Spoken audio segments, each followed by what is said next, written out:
Goeie.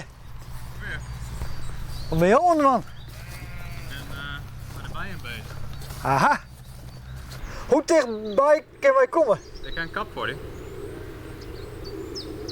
En voor de camera, ja, we hebben genoeg camera bezig in principe, dus.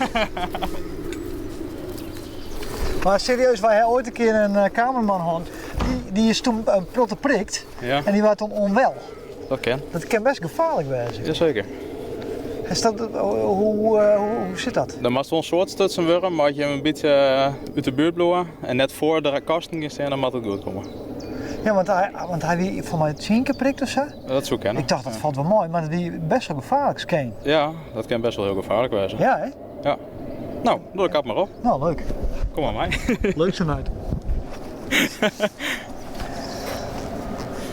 Hoe is je zo bijkomen? Ik ben oude rond hier ben ik begonnen.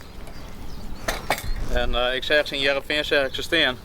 En dat vond ik wel heel interessant. En toen ben ik er wat onderzoek naar aan het doen geweest. En nou ja, dan kom je een beetje in zo'n algoritme en dan show je er steeds wat meer hoor. En nou ja, toen ben ik maar gewoon begonnen. Dus dat is nog maar krijg. Ja, dit is mijn tweede hier. Aha. Even kijken wat dichterbij komen hè. Ja, ik vind prima. Maar als je, we kunnen wel wat inzoomen natuurlijk. Had je hem te hand waren? Nou, ik heb wel op, maar ik heb een kap. Ja, dit binnen de eikers en de cellen waar de lietse babybijen dan inleven. Oh ja. En de koningin die leidt een eik in een cel. En dan wordt die verzwaard door al de zussen. En dan groeit hij op tot larfke en dan komt er zo'n kapkoer in. En dan rent die cel uit en dan heb je een nieuwe baby bij. En hoe vaak ben je geprikt? Sinds dat ik deze hobby heb, Ja. 30 keer? Oh ja. Dus dan nog wel aardig vaak. Jawel. Ah, dat jet er ik een beetje bij. Dat is de eerste huning van het dier. Dus hoe staat die vinger in kunnen steken en dan is het proeven.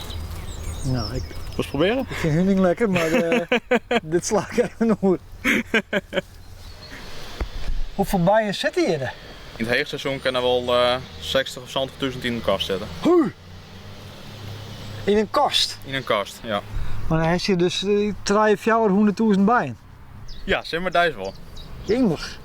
Maar willen die mensen die bijen het helemaal lek prikt dan? Nee, gelukkig net. Als het hier een beetje op afstand is, dan staat het 15 meter om een kast heen, dan heeft er eigenlijk geen last van. Jongen.